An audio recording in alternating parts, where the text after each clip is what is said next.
Okay. Uh, let's see what we have here. So, what I want to do is, right, I want to take some time and I want to talk to you guys, right? But before we get started, like this is somewhere that I'm going, like really truly when I say what I say, right? So let's just go here first. All right, so cool beans. I am I'm gonna let this whole thing play. All right. Um I did this purposely at this time because I didn't want any interruptions. I want to make sure that I had the whole floor to myself completely, but I did want to do it live. And I want this to be seen. And I want us to get a much better view. And this is just going to be the tip of the iceberg of what I'm going to break down. So I'm going to go ahead and pull this up. And I'm going to leave you guys with this just for a minute. And I'm going to talk smooth after this. All right. Now, let's go ahead and listen closely in the music. Let's go.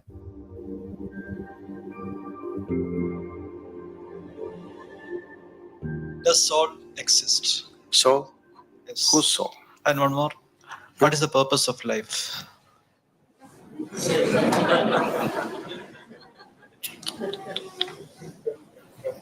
You're just asking very big questions without understanding the significance of the question. See, when you ask, does soul exist, you're not talking about an academic subject. You're asking, what is the nature of who I am? Or you're saying, I don't know a damn thing about myself, please tell me. Yes? Isn't it? You're asking this very easily because you have not been touched by the pain of ignorance, the pain of not knowing who you are. It has not torn you apart. If it really touches you that you're just living here, doing all kinds of nonsense without knowing the ABC of who you are, it should be very painful, isn't it? That pain has not yet touched you. You're mouthing questions. It's not sunk deep enough. So every day you must remind yourself, at least spend 10 minutes in the morning, just see what an utter idiot you are. You don't know anything about yourself, but you're busy with all kinds of nonsense in your life. Every day, just 10 minutes, remind yourself as intensely as possible your ignorance of yourself. Then slowly the pain will sink. When it becomes so painful that you can't bear it, knowing will not be far away. It's one moment. If I say, yes, you have a soul, but can you walk better? What use is the soul? Did they put any kind of utility to the soul? These two are useful. That other soul that they're talking about, is it of any use? It's of no use. So don't talk about it. And if I tell you it is there, what does it do to you? If I tell you, no, it doesn't exist, what does it do to you? Nothing, isn't it? Only thing is, the next dinner party that you go, you can entertain people around you talking about the soul. But as far as your existence is concerned, nothing changes, isn't it so? Yes? Nothing at all will change, isn't it? So if you're asking the question, fundamentally you're asking a question, what am I? Who am I? When you are here, are you alive? You're alive. When you're here alive, what is the way to know who you are? Is it not really ridiculous and insane that you must ask me, please tell me who am I? This is like Two psychiatrists were walking on the Kovalam beach one day. One of them looked at the other up and down and said, "You seem okay. How am I?"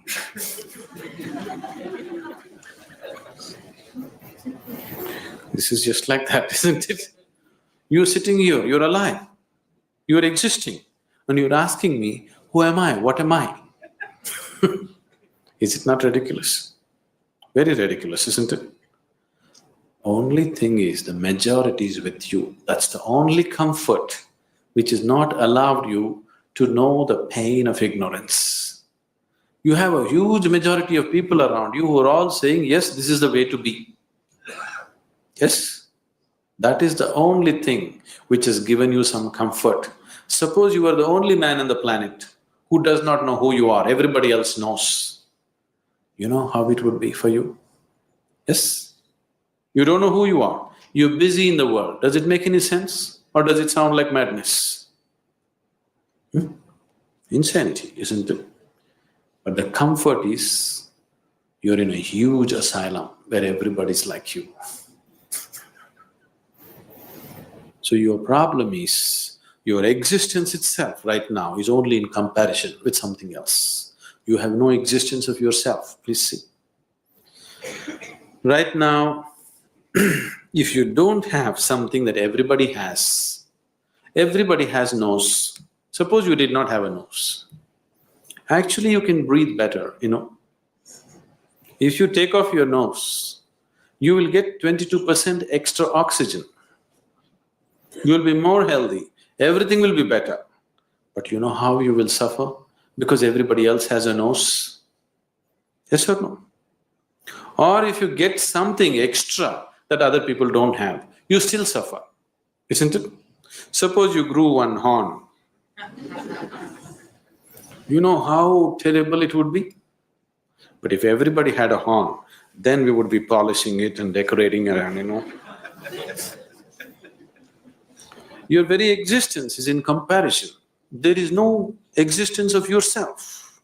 Everything is in comparison.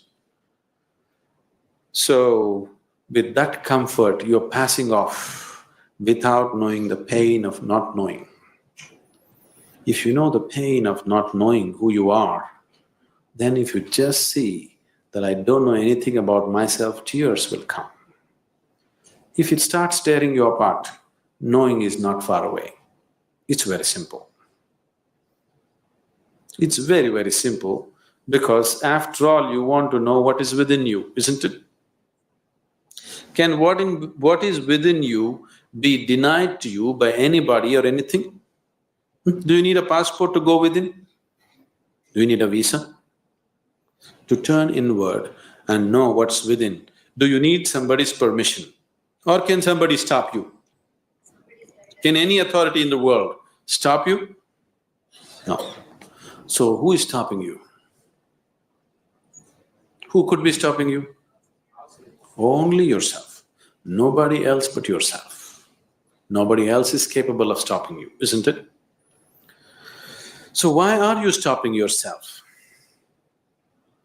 Simply because you made your whole existence outside of yourself. Your very existence is only in comparison with somebody. Because this has happened to you simply because the very nature of sense organs is like this. Because your experience of life is limited to sense perception, that is the reason why you're existing in comparison with somebody, not by yourself. Because sense organs are like this. If I touch this feels cool to me. This feels cool to me not because of the way the steel rod is, simply because of the way my body temperature is.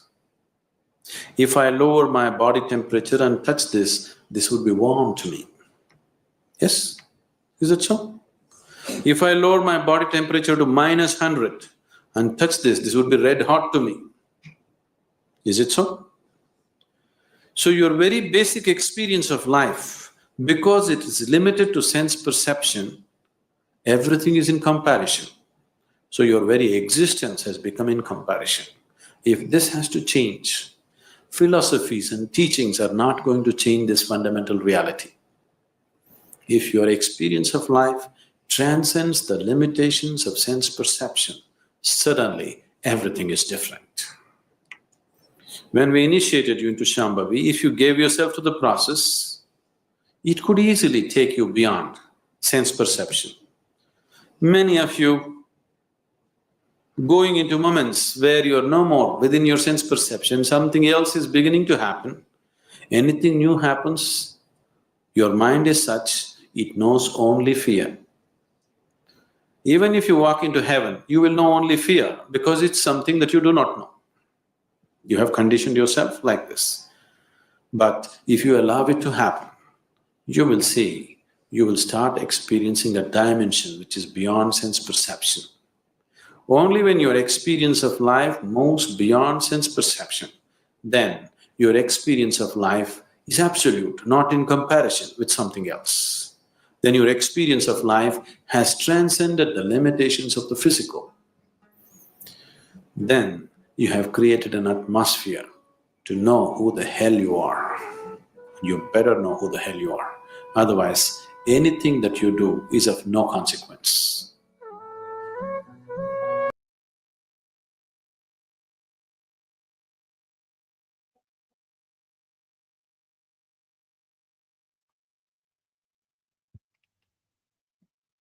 Respect to you all. I wanted to play that very briefly. Now, whoever sticks around for this moment of this segment, respect to you. So, I want to make this very clear. Very clear. It takes a very long time for a man to get to the point of that elevated state in which we know ourselves. I played that, and I know a lot of people know why, because I continuously speak about that. Why is that? Because you will continuously go through moments in your life where you will be called all kinds of things. And these things should not matter. Why should it not matter? Because you know exactly who you are. Point blank, period. It takes a lot for one to separate themselves from the group, from the crowd. It takes an extreme lot for one to say to themselves, you know what? I know that this is what's more so, and this is what everybody else is doing. But when you come to that fork in the road of go this way and do what they're doing, or go that way and continue down your own personal path, that's where a lot of us may get caught up. The entire message of this whole everything that I'm doing right now is always remain exactly who you are. Do not get caught up in any form of fashion as to who you are supposed to be, what you are supposed to be. The only thing that you are supposed to master is the masterization of you. And what you always need to remember is this: there will be those who will throw their shots your way. There will be those who will speak ill of your name. There will be those who will snicker and laugh. You also have to know that when you encompass something that really is of genuine value, most times, if not all, that is the only reason why it is being brought your way.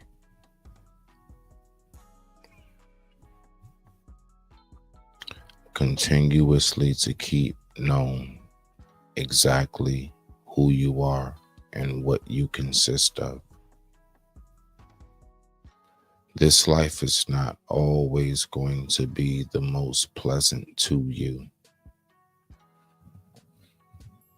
Is this life supposed to be pleasant to you? No. No, it's actually not. This life is actually built around conditioning. And conditioning is not always just like a bad, like a groom type. No. Your environment will condition you to know how to act accordingly. Your environment will give you the proper tools to know how to respond accordingly when need be. Let's listen to another video, because my main thing is this, right?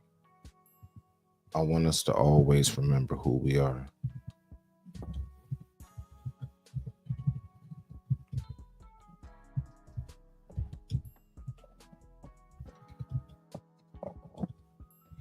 Okay, so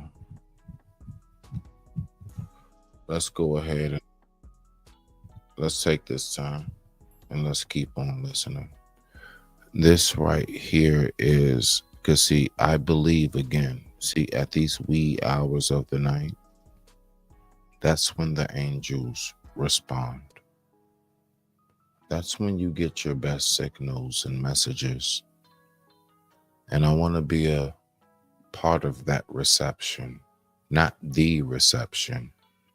I just want to be another wavelength in the signal that comes and transmits to you. All right.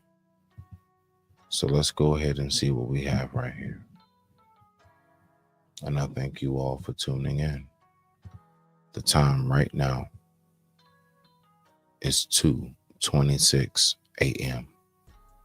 East Coast Standard Time. Let's see what we have right here.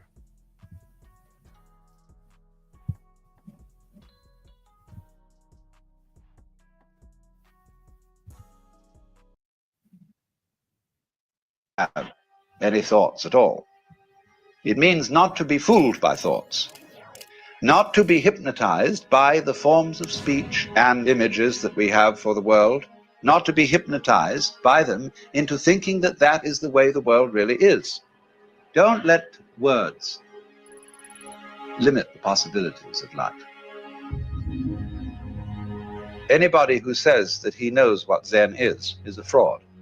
Nobody knows. Just like you don't know who you are. All this business about your name and your accomplishments, your certificates, what your friends say about you, you know very well that's not you. But the problem to know who you are is the problem of smelling your own nose. But a person who thinks that in order to be awakened, you have to be heartless, to have no emotion, no feelings, that you couldn't possibly lose your temper or get angry or feel annoyed or depressed. Those people haven't got the right idea at all. Your real mind, while all those emotions are going on, is imperturbable. To be pure-minded in the Zen way, or clear-minded is a better way of translating it, is not to have no thoughts. It is purity, clarity, in the sense that your mind isn't sticky. You don't harbor grievances. You don't be attached to the past. You go with it, with life. Life is flowing all the time. That is the Tao, the flow of life. You can swim against the stream, but you'll still be moved along by it. And all you'll do is wear yourself out in futility. But if you swim with the stream, the whole strength of the stream is yours. But suddenly, as it goes, all the past vanishes, the future has not yet arrived, and there is only one place to be, which is here. and now. A master who was once asked, "What is the Tao, the way?" replied, "Walk on." Actually, go. And it is this aspect of Zen which is what is truly understood by detachment, or having a mind that isn't sticky and that isn't stopped at any point in its whole working. To be stopped at a certain point is what is called having a doubt, trying to find the right solution for the circumstances by thinking it out in a situation where there really is no time to think it out. In other words, you are about to strike a nail and you wonder as you are about to hit it, is this the right place to put it? And so you probably hit your thumbnail instead of the nail, because you don't go right through with hitting that nail. This is not saying, let me mark this again, it is not saying that there should be no criticism of thought. But if you criticize thought while thinking, as if there were a critic thinker standing aside from the stream of thought, then you get all balled up.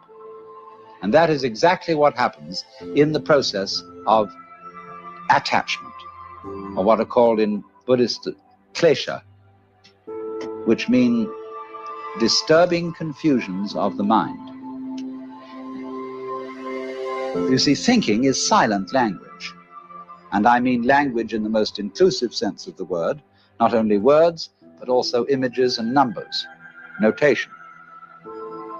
Just because then we can talk about anything, we can talk about talking, we can talk about thinking, we can talk about ourselves, all we are actually doing is making a second thought or thought stream which comments on the one that went before, and then pretending that the second stream is a different stream than the first.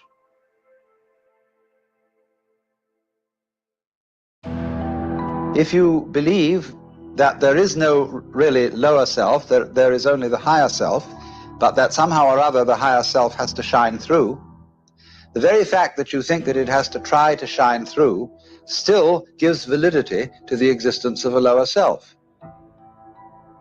If you think you have a lower self or an ego to get rid of, and then you fight against it, nothing strengthens the delusion that it exists more than that.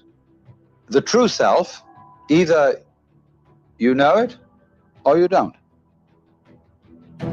If you do know it, then you know it's the only one, and the other so-called lower self just ceases to be a problem. But if you are brought up to believe yourself split, I remember my mother used to say to me when I did naughty things, she said, "Alan, that's not like you." So I had, some conception of what was like me in my better moments, that is to say, in the moments when I remembered what my mother would like me to do. And so that split is implanted in us all. And because of our being split-minded, we are always dithering. Is the choice that I am about to make of the higher self or of the lower self? Is it of the spirit or is it of the flesh? Is the word that I have received of the Lord or is it of the devil? And nobody can decide. Because if you knew how to choose, you wouldn't have to. There is an expression in Chinese which means the flow of thoughts, or what we call in literary criticism, stream of consciousness. And so you will notice that thought follows thought follows thought. And those thoughts arise and go like waves on the water. All the time, they come and go. And when they go, they are as if they'd never been here. So actually, this shows your mind doesn't stick. Really. You can get the illusion of it sticking by, for example, cycling the same succession of thoughts over and over again. And that gives a sense of permanence In the same way as when you revolve a cigarette butt in the dark, you get the illusion of there being a solid circle, although there is only the single point of fire. And it is from this connecting of thoughts that we get the sensation that behind our thoughts there is a thinker who controls them and experiences them. Although the notion that there is a thinker is just one member in the stream of thoughts. But you know, in your stream of thought and experience, I am an object, and a very fleeting and passing one. And constant also in my stream of experience, you also are people who come and go. We are all, you see, living in the same world. We think there is me and there is an external world around me, but I am in your external world and you are in my external world. And if you think about that, you see we are all in one world, going along together. There isn't really the internal and the external. There is simply the process. It's very important to get rid of that illusion of duality between the thinker and the thought. So find out who is the thinker behind the thoughts. Who is the real, genuine you?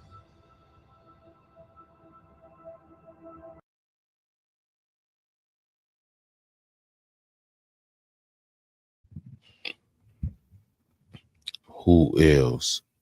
That's what I ask. The authentic you. When we think about these things,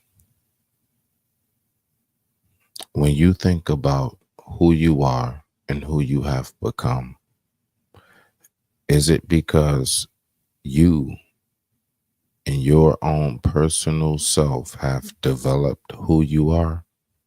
Or is it because it has been primarily from the influences exterior of life that has helped molded and shaped who you are? So have the hands of life shaped you? Or have you been a part of the experiences of life? But regardless, you shape yourself. The one thing that I notice definitely that lacks in these spaces is the freedom to be oneself. The freedom to be one who just simply says, you know what? This is where I am at this point of life.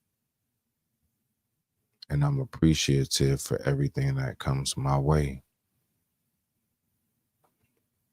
There are no regrets. Why? Because to have regrets means that you are not appreciative of the experiences that has molded you into the person in whom you are today. I get the facets of life, but simultaneously, I do not completely get life. And I recognize this and I embrace it because I absolutely love the fact that this is where I am at this point.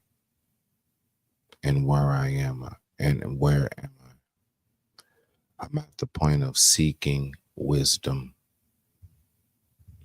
I'm at the point of resting in my garden. I'm at the point of this is exactly where I want to be. And that is in a state of peace, solitude, but same time companionship. And I'm thankful that all of these things are able to work in tandem.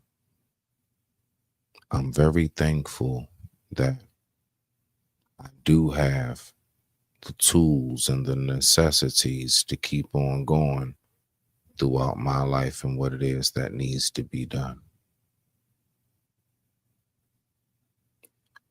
And I'm very, very appreciative.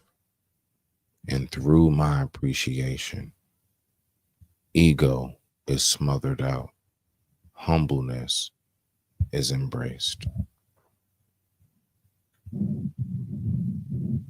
I thank you all.